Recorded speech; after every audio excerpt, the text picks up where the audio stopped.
사랑의 하나님, 우리를 구원해 주시기 위하여 예수님을 보내주신 큰 사랑에 감사드리며 찬양합니다. 하나님과 사람 앞에 부끄러움 많지만 십자가의 보혈로 깨끗게 하심 믿고 예배하며 감사드립니다. 고난주간을 맞은 우리들, 예수님의 고난을 기억하게 하시고 십자가의 길을 묵상하며 살게 하여 주옵소서. 우리들 모두 주님의 사랑과 희생과 섬김의 길을 따라 사는 제자의 삶이 되기를 소망합니다.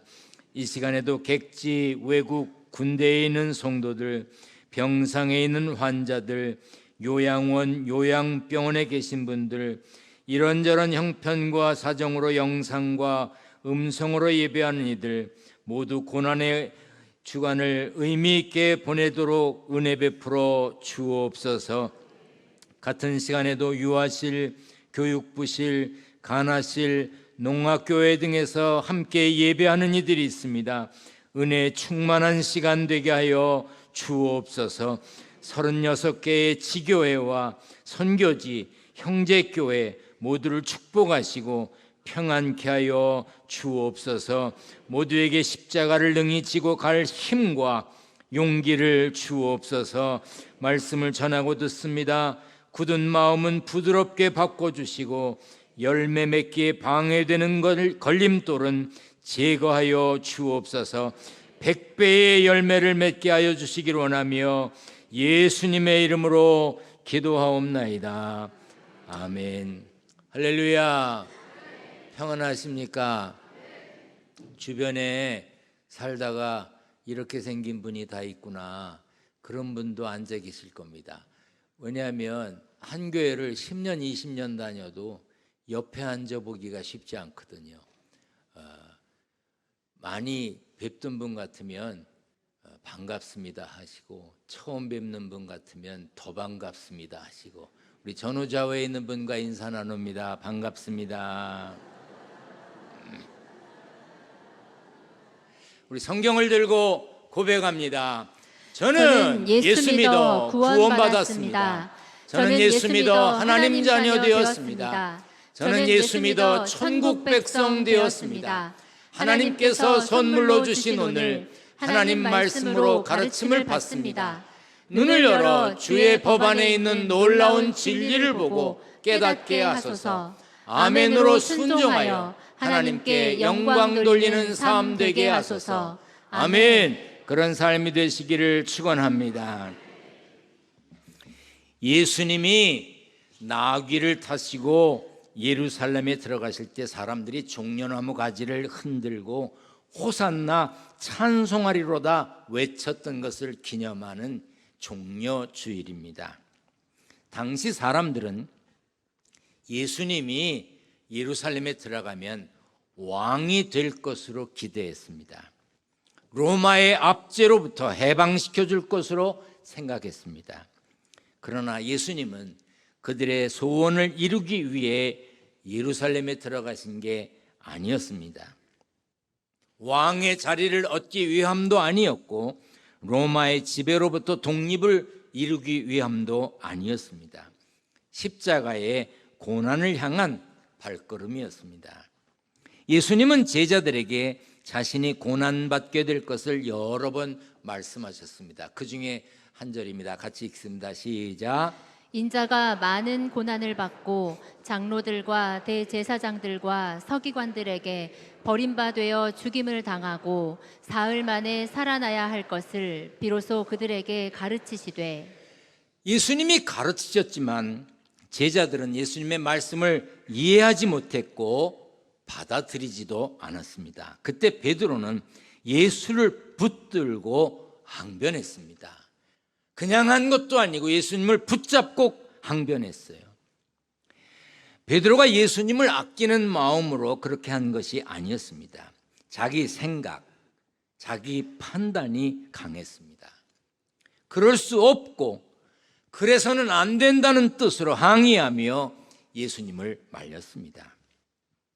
그때 베드로는 자기 기준이 강했습니다. 그래서 예수님이 그렇게 말씀하시거나 그렇게 행동해서는 안 된다고 큰 소리 친 겁니다. 그러자 예수님은 돌이키사 제자들을 보시며 베드로를 꾸짖으셨습니다. 그리고 이르시되 사탄아 내 뒤로 물러가라. 내가 하나님의 일을 생각하지 아니하고 도리어 사람의 일을 생각한다고 책망하셨습니다. 하나님의 일은, 하나님의 뜻은 예수님이 십자가를 지는 것이었습니다. 세상을 구원하시려는 하나님의 뜻을 완성하려면 예수님이 십자가를 져야 했습니다. 그래서 예수님은 베드로에게 사탄이라고까지 하시면서 물러나라고 하셨습니다. 그 후에 예수님은 하나님의 일이 무엇인지 말씀하셨습니다. 다 같이 시작. 무리와 제자들을 불러 이르시되 누구든지 나를 따라오려거든 자기를 부인하고 자기 십자가를 지고 나를 따를 것이니라. 예수님의 말씀대로 자기를 부인하고 자기를 부정하고 자기 십자가를 지는 것이 하나님의 일을 완성하는 비결입니다. 저는 이 장면이, 그때 베드로의 행동이 그 당시 보통 사람들의 행동이 아닐까, 예수님을 따랐던 사람의 그런 행동을 하지 않았을까, 그런 생각을 해봅니다. 물론 베드로가 아쉽기는 합니다. 그렇게 오랫동안 예수님을 따라다녔고 예수님과 같이 있었는데 그렇게 예수님의 마음을 몰랐을까? 그런데 사람이 같이 오래 있었다고 해서, 같은 일을 했다고 해서 같은 마음을 품기는 쉽지 않습니다. 한 집에 오랜 기간 10년, 20년, 30년을 살았던 부부들 잘 맞으시던가요? 응? 결혼한 지 오래된 분들 여전히 깨가 쏟아지시나요?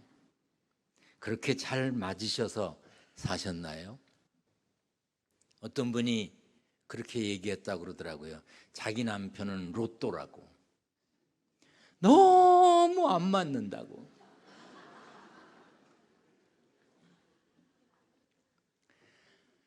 작년 6월 30일 신문에 난 이야기입니다. 어떤 부부가 저녁 식사를 하면서 밥 먹고 로또를 사자 그랬어요. 그냥 사지 말고 우리가 번호를 정하자. 밥 먹으면서 둘이 번호를 정했습니다. 부인은 다른 데 잠깐 볼 일이 있어서 들려서 갈 테니 먼저 집으로 들어가면서 로또를 사라고 남편에게 권했습니다. 그리고 며칠이 흘러서 아내가 그날 로또를 사기로 했는데 당첨번호가 뭐지? 하고 맞춰보니까 그날 식당에서 맞춰본 번호가 1등에 당첨된 거예요. 너무 흥분이 되는 거 아니겠어요? 집에 들어와서 남편에게 그날 복권을 샀냐고 물어봤습니다. 이 남편이 차에서 내리기가 귀찮아서 그냥 집에 왔으니 이번 주에 사지, 그런 거예요. 그 웬수?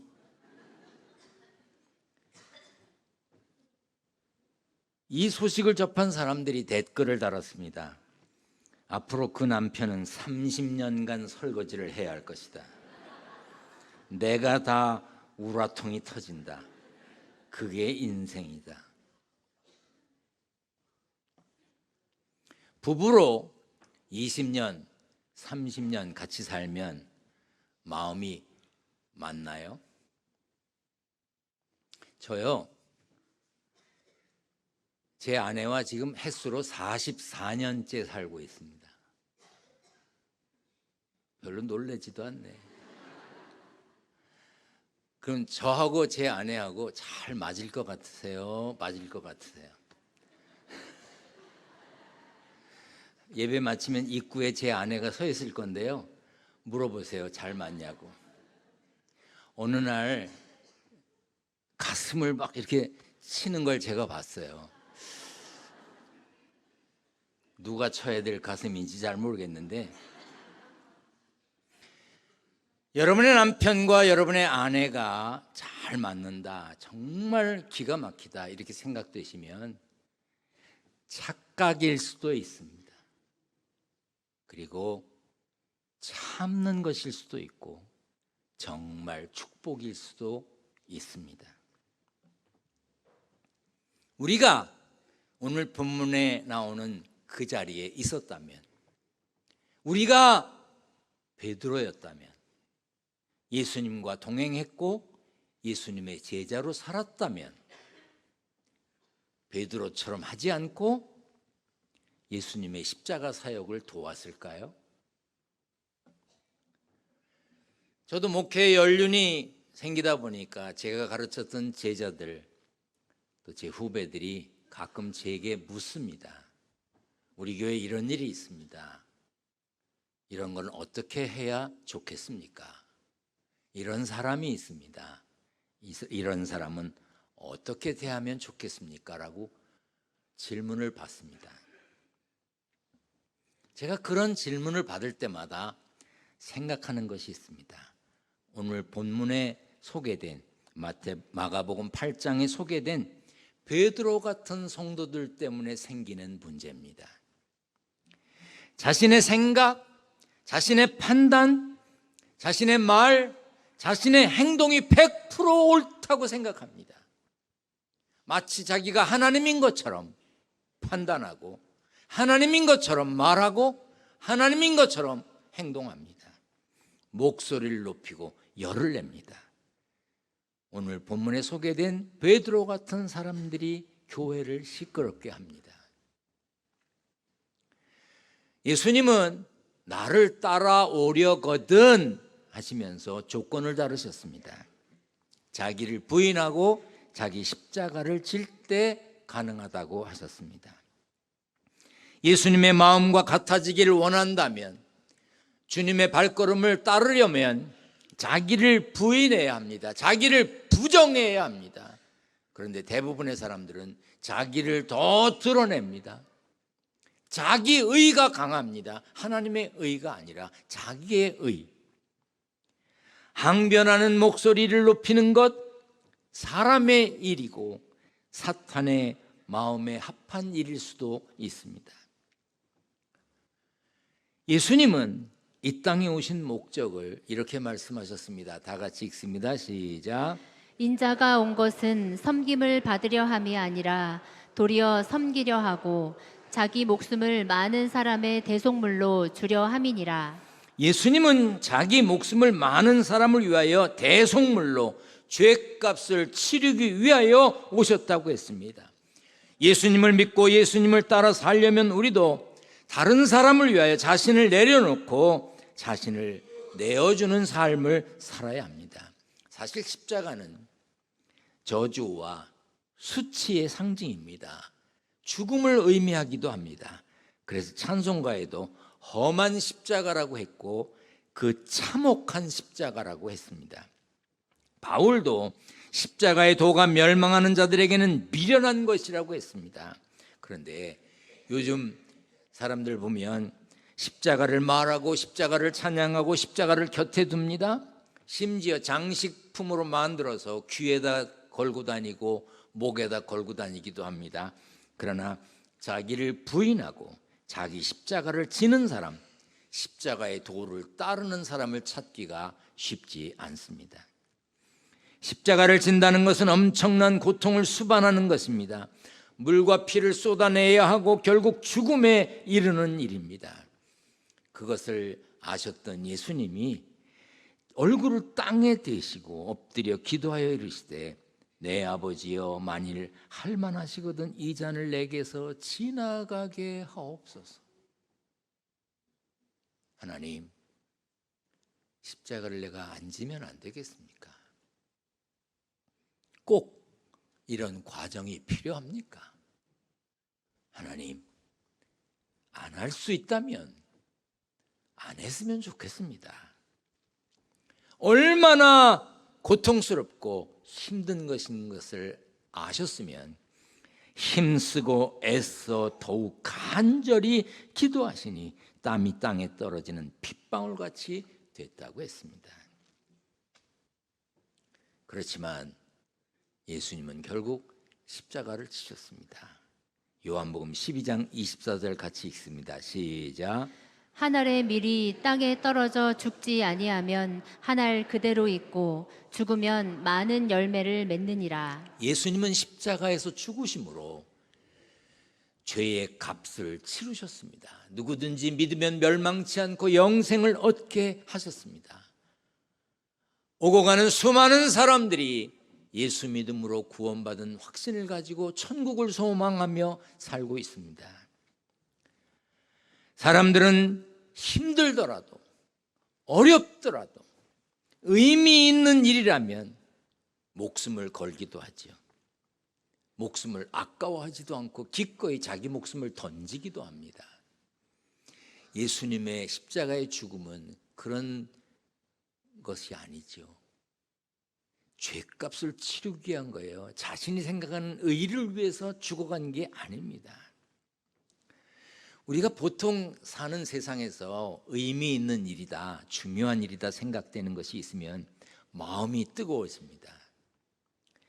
사람의 심장이 쿵쾅쿵쾅거리죠. 여러분의 심장을 뛰게 하는 게 뭡니까? 여러분들의 마음을 뜨겁게 하는 그 의미가 무엇인가요? 여러분들은 지금 무엇을 위해 사십니까? 무엇을 위해 시간을 보내고 무엇을 할 때 가장 보람을 느끼십니까? 그리스도인이라면, 천국의 소망을 두고 사는 사람이라면 복음이어야 합니다. 십자가여야 하고 영혼 구원이어야 하고 하나님의 나라, 천국에 대한 소망이어야 합니다. 삶을 불태워 던질 만큼 가치 있는 일이라고 생각하기 때문에 영혼을 구원하기 위해서 자신의 삶을 포기하고 선교지로 달려간 사람들이 선교사들입니다. 제가 대학에서 학생들을 가르치면서 야, 저 학생 참 똑똑하다. 어떻게 저렇게 영어를 잘하나? 어떻게 저렇게 머리가 좋은가? 이렇게 생각했던 학생들 대부분이 선교사로 갔어요. 우리 교회에서 파송한 김광희 선교사도 대학에서 건축공학을 공부했습니다. 석사 학위도 받았어요. 호주에 유학도 갔다 왔습니다. 그런데 선교사가 되겠다고 신학대학원에 다시 들어가서 공부했습니다. 그리고 아프리카로 모잠비크로 갔습니다. 제가 지난번에 아프리카에 갔을 때 부부를 앉혀놓고 이야기했습니다. 내가 은퇴하기 전에 돌아와야 한다. 그래야 내가 너희들에게 힘이 되어줄 수 있다. 싫어요. 여기서 살겠습니다. 여기서 선교사로 살겠습니다. 설교 시간에 그냥 듣지 말고 여러분들의 외아들이 그렇게 말을 했다면 어떻게 생각하시겠어요? 그 김광희 선교사 외아들이에요.